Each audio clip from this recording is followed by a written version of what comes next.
Hey guys, welcome to my last TBR of 2024. We are going to be picking out the books that I'm going to be reading in December in this video, and I'm excited for December and whatever I'm going to be reading, and I'm a little sad that another year is coming to an end. So like all the other months this year, I have a couple books that I need to read and then a couple books that are just books that I get to pick off of my shelves or ebooks that I get to pick, although for December I kind of want to prioritize my physical books so that starting in 2025 most of my physical books are gone, minus my classics, and I can become a little bit more of an e-reader.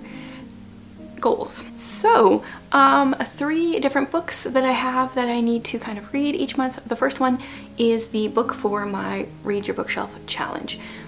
So 2024 was a much more complicated reading challenge than 2025 is going to be, and depending which side you are on, there are 2 different prompts per side for December. So if you are on the Montgomery side, you can go the Anne route and read a book that has 5 to 10 books in the series, like the Anne series. You can go the Emily route, which is read a book that's part of a trilogy. If you are like me and you are on the Doyle side, we can either do Sherlock, which is read a book that has more than 10 books in the series, or you can do Watson, which is read a standalone book. And I have been debating which side I'm going to be on. Totally, if I was doing Sherlock, I would read a Mrs. Pollifax book, but I'm going to read her books anyway over the next while, and I don't want to force myself to read one. So I think I'm going to go for Watson, read a standalone book, because I think Mrs. Pollifax is the only series, or definitely one of the only ones that I have that has more than 10 books in the series that I'm currently reading. So a standalone will be easier to pick. I don't have one picked out yet, so let's look at my shelves. I'll maybe pull down a few options and then either use a random number generator or talk myself into an answer here. So the books on the top shelf are my currently reading, or they say that I'm currently reading on Goodreads, but some of them I'm reading a little bit more than others. This row, these are all part of series. This one's part of a series, this is part of a series, this is part of a series, this is part of a series.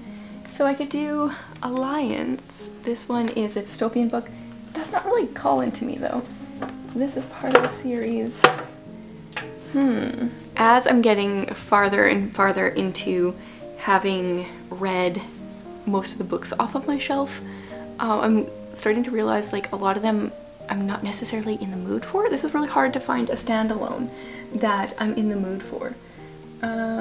So up here, this is mostly books that are part of my 40 before 40, the ones that I own, as well as there's more back there. These are ones that are possible options for my DIY literature degree, and down here is just a random assortment. So, and then December is a weird month because it's Christmas, but I don't read a bunch of Christmas books, not very many, and I'm really busy at the beginning of the month with Bookmas, but then the end of the month is slower, and I don't know what I'm going to be in the mood for by the end of December.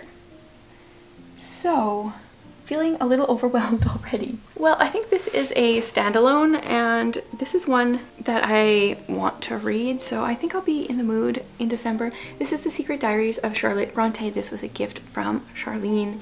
I mentioned this as a potential option in my 2025 Read Your Bookshelf challenge because it's kind of historical. This takes real diaries that Charlotte wrote and then I think has turned it into a novel of some sort. I don't really know, so I would like to read it so I could explain it a little better. Yeah, I don't even know if I want to grab others. I think maybe this is just my pick, but I do want to read the first sentence of chapter 1. I have received a proposal of marriage. That's a pretty good first sentence. I'm curious, I'm intrigued, I want to know more. So there's my Read Your Bookshelf challenge book. Then I'm reading an Agatha Christie each month over on Patreon. I'm doing an exclusive video for them each month, and I forgot to check what December's was. So let me grab my reading journal. for those that are curious, there will be a flip through of my reading journal in during Bookmas. Okay, for December we are reading, oh, now where have I put it? Okay, found it. We are going to be reading Sleeping Murder, which is Miss Marple's last case. So it's a Miss Marple mystery. We've got Gwenda moved into her new home. Odd things started to happen. Despite her best efforts to modernize the house, she only succeeded in dredging up its past. Worse, she feels an irrational sense of terror every time she climbs the stairs. Curious. Let's see what chapter 1 starts with. Agatha Christie, I've realized, does not usually have great first sentences. Gwenda Reed stood, shivering a little on the quayside. Okay, that's better than some of hers, for sure. So we've got some Charlotte Bronte, we've got some Miss Marple, good vibes there. This book, like, I wonder how many pages it is. It feels really heavy. It's almost 500 pages with, there's some author insights and stuff. It's a weighty book. Okay, so I have to read these books, and then the other one that I have to read is my Patron of the Month's pick for me, and she picked a book that I have the ebook for, so I'm gonna pull it up so I can tell you about it. It's called Ghost Talker by Bird Nash. I don't even remember when I got this book or what it's about, so let's look at the overview here. Eleanor Chalamet's talent to speak with the dead may have landed her in the soup. Witty and clever Eleanor uses her mediumship skills to hunt for her father's killer. So when a body in the canal brings her to the morgue, she's happy until Tristan, the Duke of someplace, takes over the case and places her on house arrest. Okay, so it's a gas lamp fantasy ghost mystery. It's the first book in a series with a strong-minded female Sherlock Holmes-like character.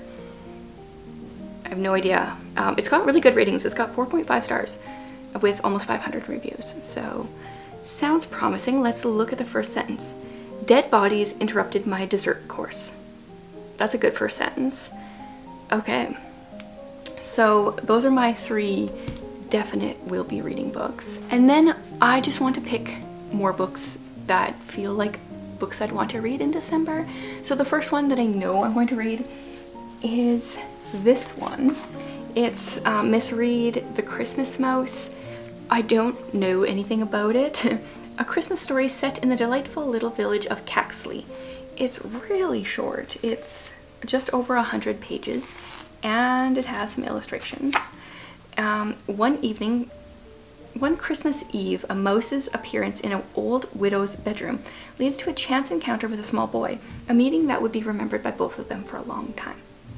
So it's a Christmas book that I own, that I haven't read, and it fits into my DIY literature degrees, so it seems like an easy one to check off my list. I have never read any Miss Reed. I've heard very conflicting things. Some people say they think I like her, some people say they don't. So we'll see. And I'm not sure if a Christmas book is always the best judge though, because some people, I don't know, Christmas books can be different. Sometimes people do them well and sometimes they don't. Speaking of Christmas books though, I do know that I have another one that I want to read. I just got The Matchmakers of Holly Circle, the ebook for that. That one is by Shatona, and I have read quite a few of her Christmas books and I have always really enjoyed them. I would highly recommend her Christmas books. This one says, romance is a gamble with hearts as the stakes. At least that's true when Mason Dickinson gets involved. Ruth and Richard have lived across the street from each other for 10 long years. 10 long dateless years. He can't understand why she won't let him ask her out. She is still waiting for the day when he finally can. It's a misunderstanding of epic proportions, and yet neither is willing to risk the relationship they do have in a bid for something more. Yes, they should talk about it. One conversation would probably solve everything. So with a pack of cards and a few tricks up his sleeve, Mason determines to get them out of the friend rut and into romance. Shatona, her books always have some great humor. They always have really deep themes, and I'm excited. Let's see how this first sentence is. Mason Dickinson scooped the last of the leaves onto his yard rake and used his hand to steady them as he walked over to dump them into the garden cart. Sounds like it starts out kind of autumnal-y. So, okay, 2 Christmas books. I have been looking for Christmas book recommendations. I have a few that I might read in December, but these are the only 2 that I'm going to put on my TBR, so we'll see if there's some other ones that end up squeezing themselves on. Now, what else do I think I want to read in December? Oh, what should we do here? Should I finish some series? Should I work on some series? I should. I really should. I don't have any fantasy really on my list. There's that Gaslamp fantasy, I guess, that's kind of mystery. I should really finish this duology. The Queen's Rising is the first book, and then The Queen's Resistance is this one, because it's only a duology. Super easy for me to check that box and finish it off, and yet I've been putting it off for a long time, so I will definitely need to remember what exactly happened in The Queen's Rising. I know it's in a world where our main character is at a school where there's, I think, 7, what are the words? Different houses. So there's like the house of, like, you learn one of these things for your 7 years. Knowledge, wit, art, music. I don't remember exactly. There's 7 areas. Most girls take the 7 years and learn the same thing. But our main character, for the first 5 years or 6 years, she flitted from one to the other and then finally settled on a house. And then lots of other stuff happened, but I don't remember exactly, and it would be spoilery to say. So I need to go get some refresher there before I dive into The Queen's Resistance. Let's see if I can read this first sentence, or if it'll be a spoiler. The castle was brimming with laughter and dinner preparations when, I'll say blank, and I entered the hall, blue passion cloaks on our backs, the night breeze tangled in our hair. Yes, that's right. It's maybe slightly spoilery if I say the name, so I won't. Yeah, I should finish that series. I would also like a classic. I am currently reading some, but I think I will have them done by then. So what am I in the mood for? Actually, I'm currently reading a Charlotte Bronte classic. I'm reading Villette, and if I'm gonna read the Charlotte Bronte book, maybe I should read Shirley, because that's another one of her classics, or her books, that I own that I haven't read, but it's over on my desk. Maybe December will just kind of be my Bronte month, my Charlotte Bronte month. So Shirley, I don't know anything. Written immediately after Jane Eyre, Shirley is a novel of wider sweep and scope.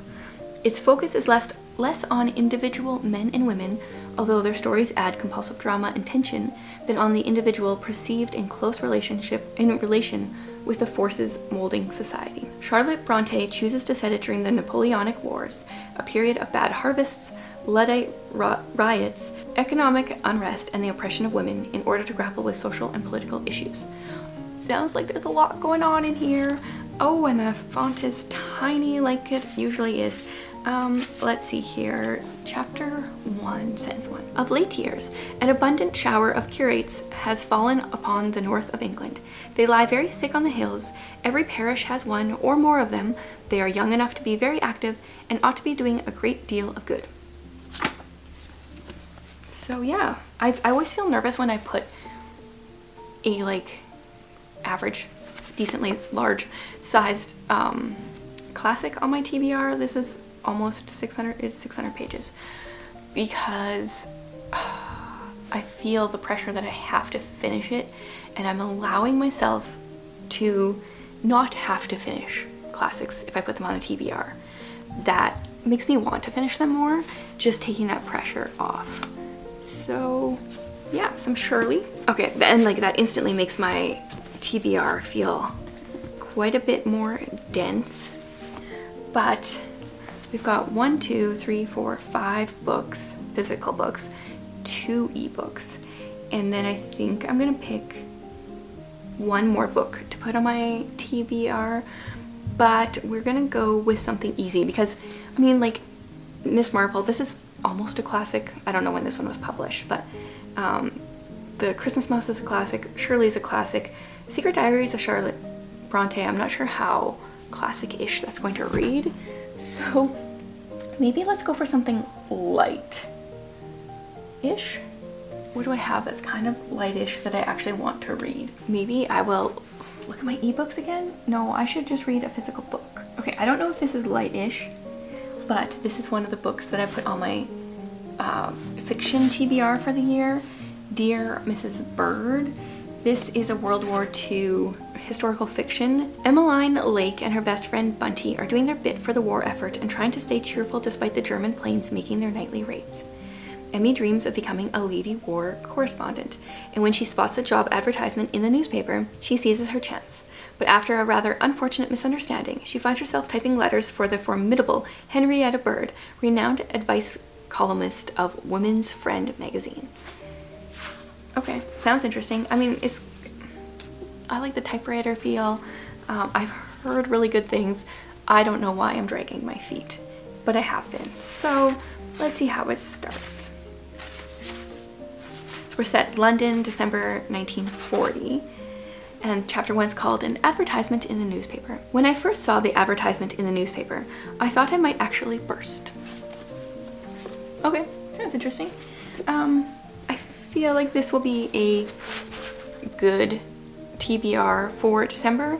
1, 2, 3, 4, 5, 6 books plus 2, so we've got 8 books, and there will be room for me to mood read in there as well. So it's not overly Christmassy, but it is a bit. Let me know what you guys are reading in December. Do you have any Christmas book recommendations? I did get a few from Instagram, so I might read some of them in November and continue some of them in December. We'll see. But overall, I feel good about this as my TBR.